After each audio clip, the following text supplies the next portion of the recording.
भारतीय नागरिक सुरक्षा संहिता 2023 अध्याय 36 संपत्ति का व्ययन, धारा 497 से धारा 505 तक।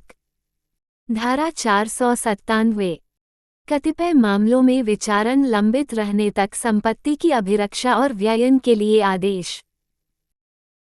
1. जब कोई संपत्ति किसी दंड न्यायालय या विचारण के लिए मामले का संज्ञान या सुपुर्द करने हेतु सशक्त मजिस्ट्रेट के समक्ष किसी अन्वेषण, जांच या विचारण के दौरान प्रस्तुत की जाती है, तब वह न्यायालय या मजिस्ट्रेट उस अन्वेषण, जांच या विचारण के समाप्ति लंबित होने तक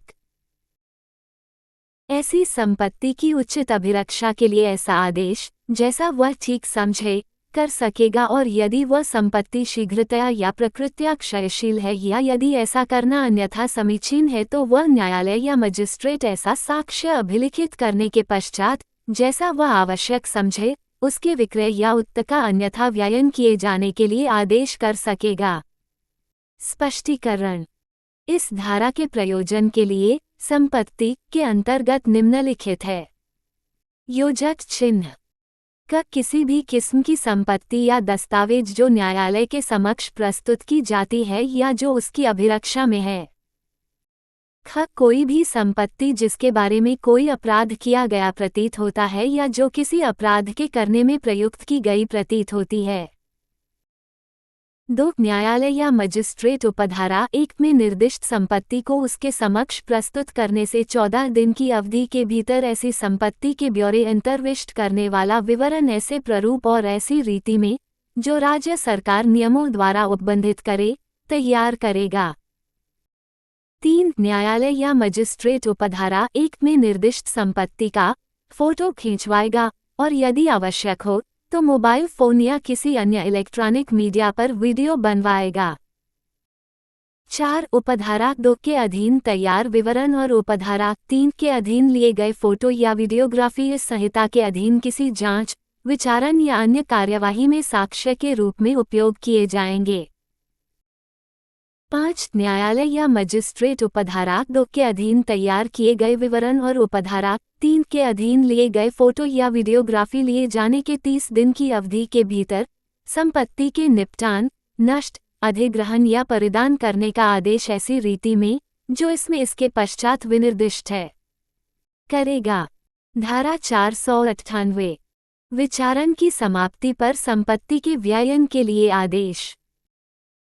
1. जब किसी आपराधिक मामले में अन्वेषण, जांच या विचारण समाप्त हो जाता है, तब न्यायालय या मजिस्ट्रेट उस संपत्ति या दस्तावेज को, जो उसके समक्ष प्रस्तुत की गई है या उसकी अभिरक्षा में है या जिसके बारे में कोई अपराध किया गया प्रतीत होता है या जो किसी अपराध के करने में प्रयुक्त की गई है, नष्ट करके, अधिग्रहण करके या किसी ऐसे व्यक्ति को परिदान करके जो उस पर कब्जा करने का हकदार होने का दावा करता है, या किसी अन्य प्रकार से उसका व्ययन करने के लिए आदेश दे सकेगा, जैसा वह ठीक समझे।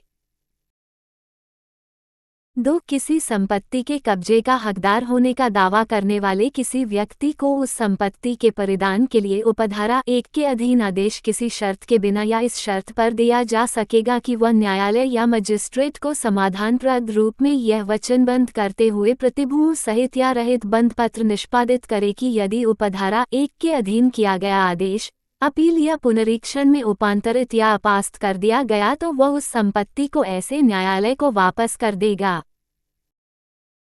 3. उपधारा 1 के अधीन स्वयं आदेश देने के बजाय सेशन न्यायालय संपत्ति को मुख्य न्यायिक मजिस्ट्रेट को परिदत्त किए जाने का निर्देश दे सकेगा, जो तब उस संपत्ति के विषय में धारा 503, धारा 504 और धारा 505 में उपबंधित रीति से कार्रवाई करेगा। 4. उस दशा के सिवाय जब संपत्ति पशुधन है या शीघ्रतया और प्रकृत्या क्षयशील है या जब उपधारा 2 के अनुसरण में बंध पत्र निष्पादित किया गया है, उपधारा 1 के अधीन दिया गया आदेश 2 मास तक या जहां अपील प्रस्तुत की गई है वहां जब तक उस अपील का निपटारा न हो जाए, कार्यान्वित न किया जाएगा।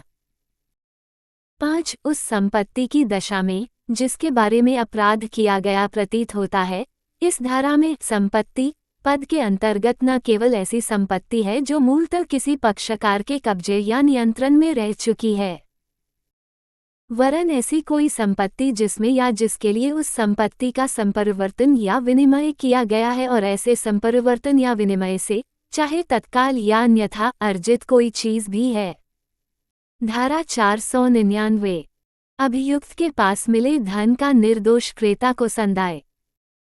जब कोई व्यक्ति किसी अपराध के लिए जिसके अंतर्गत चोरी या चुराई हुई संपत्ति को प्राप्त करना है या जो चोरी या चुराई हुई संपत्ति प्राप्त करने की कोटि में आता है, दोषसिद्ध किया जाता है और यह साबित कर दिया जाता है किसी अन्य व्यक्ति ने चुराई हुई संपत्ति को ये जाने बिना या अपने पास यह विश्वास करने का कारण हुए बिना कि वह चुराई हुई है, उससे क्रय किया है और सिद्धदोष व्यक्ति की गिरफ्तारी पर उसके कब्जे में से कोई धन निकाला गया था, तब न्यायालय ऐसे क्रेता के आवेदन पर और चुराई हुई संपत्ति पर कब्जे के हकदार व्यक्ति को उस संपत्ति के वापस कर दिए जाने पर आदेश 6 मास की अवधि के भीतर दे सकेगा कि ऐसे क्रेता द्वारा दिए गए मूल्य से अधिक राशि ऐसे धन में से उसे परिदत्त की जाए। धारा 500 धारा 498 या धारा 499 के अधीन आदेशों के विरुद्ध अपील। 1 धारा 498 या धारा 499 के अधीन किसी न्यायालय या मजिस्ट्रेट द्वारा दिए गए आदेश से व्यथित कोई व्यक्ति उसके विरुद्ध अपील उस न्यायालय में कर सकेगा जिसमें साधारणतया पूर्व कथित न्यायालय द्वारा की गई दोषसिद्धि के विरुद्ध अपीलें होती हैं। 2 ऐसी अपील पर अपील न्यायालय ये निर्देश दे सकेगा कि अपील का निपटारा होने तक आदेश रोक दिया जाए या वह ऐसे आदेश को उपांतरित, परिवर्तित या रद्द कर सकता है और कोई अतिरिक्त आदेश जो न्यायसंगत हो कर सकेगा। 3 किसी ऐसे मामले को जिसमें उपधारा 1 में निर्दिष्ट आदेश दिया गया है निपटाते समय अपील, पुष्टिकरण या पुनरीक्षण न्यायालय भी उपधारा 2 में निर्दिष्ट शक्तियों का प्रयोग कर सकेगा। धारा 501 अपमानलेखीय और अन्य सामग्री का नष्ट किया जाना। 1 भारतीय न्याय संहिता 2023 का 45 की धारा 294, धारा 295, धारा 356 की उपधारा 3 और उपधारा 4 के अधीन दोषसिद्धि पर न्यायालय उस चीज की सब प्रतियों के जिसके बारे में दोषसिद्धि हुई है और जो न्यायालय की अभिरक्षा में है या सिद्धदोष व्यक्ति के कब्जे या शक्ति में है, नष्ट किए जाने के लिए आदेश दे सकेगा। 2 भारतीय न्याय संहिता 2023 का 45 की धारा 274, धारा 275, धारा 276 या धारा 277 के अधीन दोषसिद्धि पर न्यायालय उस खाद्य, पेय, औषधि या भेषजीय निर्मिति के जिसके बारे में दोषसिद्धि हुई है नष्ट किए जाने का उसी प्रकार से आदेश दे सकेगा। धारा 502 अचल संपत्ति का कब्जा लौटाने की शक्ति। 1 जब आपराधिक बल प्रयोग या बल प्रदर्शन या आपराधिक अभित्रास से युक्त किसी अपराध के लिए कोई व्यक्ति दोषसिद्ध किया जाता है और न्यायालय को ये प्रतीत होता है कि ऐसे बल प्रयोग या बल प्रदर्शन या अभित्रास से कोई व्यक्ति किसी अचल संपत्ति से बेकब्जा किया गया है, तब यदि न्यायालय ठीक समझे तो आदेश दे सकेगा कि किसी ऐसे व्यक्ति को जिसका उस संपत्ति पर कब्जा है, यदि आवश्यक हो तो बल द्वारा बेदखल करने के पश्चात उस व्यक्ति को उसका कब्जा लौटा दिया जाए। परंतु न्यायालय द्वारा ऐसा कोई आदेश दोषसिद्धि की तारीख से 1 मास के पश्चात नहीं दिया जाएगा। 2 जहां अपराध का विचारण करने वाले न्यायालय ने उपधारा 1 के अधीन कोई आदेश नहीं दिया है, वहां अपील, पुष्टिकरण या पुनरीक्षण न्यायालय यदि ठीक समझे तो यथास्थिति अपील, निर्देश या पुनरीक्षण को निपटाते समय ऐसा आदेश दे सकेगा।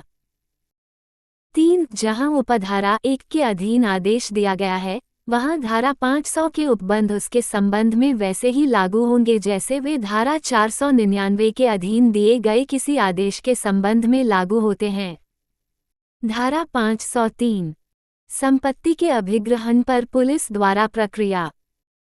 1 जब कभी किसी पुलिस अधिकारी द्वारा किसी संपत्ति के अभिग्रहण की रिपोर्ट इस संहिता के उपबंधों के अधीन मजिस्ट्रेट को की जाती है और जांच या विचारण के दौरान ऐसी संपत्ति दंड न्यायालय के समक्ष प्रस्तुत नहीं की जाती है, तो मजिस्ट्रेट ऐसी संपत्ति पर कब्जा करने के हकदार व्यक्ति को ऐसी संपत्ति का व्ययन या परिदान किए जाने के बारे में, या यदि ऐसा व्यक्ति अभिनिश्चित नहीं किया जा सकेगा तो ऐसी संपत्ति की अभिरक्षा और प्रस्तुत किए जाने के बारे में ऐसा आदेश कर सकेगा जो वह ठीक समझे।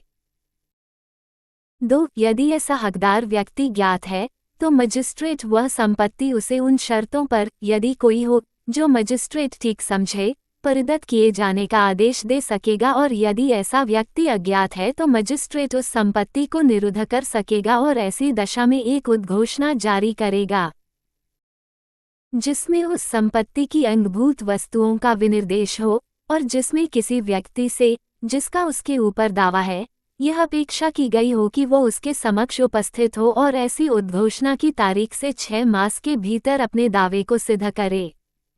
धारा 504। जहां 6 मास के भीतर कोई दावेदार उपस्थित न हो वहां प्रक्रिया 1. यदि ऐसी अवधि के भीतर कोई व्यक्ति संपत्ति पर अपना दावा सिद्ध नहीं करे और वह व्यक्ति जिसके कब्जे में ऐसी संपत्ति पाई गई थी, ये दर्शित करने में असमर्थ है कि वह उसके द्वारा वैध रूप से अर्जित की गई थी, तो मजिस्ट्रेट आदेश द्वारा निर्देश दे सकेगा कि ऐसी संपत्ति राज्य सरकार के व्ययन के अधीन होगी तथा उस सरकार द्वारा विक्रय की जा सकेगी, और ऐसे विक्रय के आगमों के संबंध में ऐसी रीति से कार्यवाही की जा सकेगी जो राज्य सरकार नियमों द्वारा उपबंधित करे। 2. किसी ऐसे आदेश के विरुद्ध अपील उस न्यायालय में होगी जिसमें साधारणतया मजिस्ट्रेट द्वारा की गई दोषसिद्धि के विरुद्ध अपीलें होती हैं। धारा 505। विनश्वर संपत्ति को बेचने की शक्ति।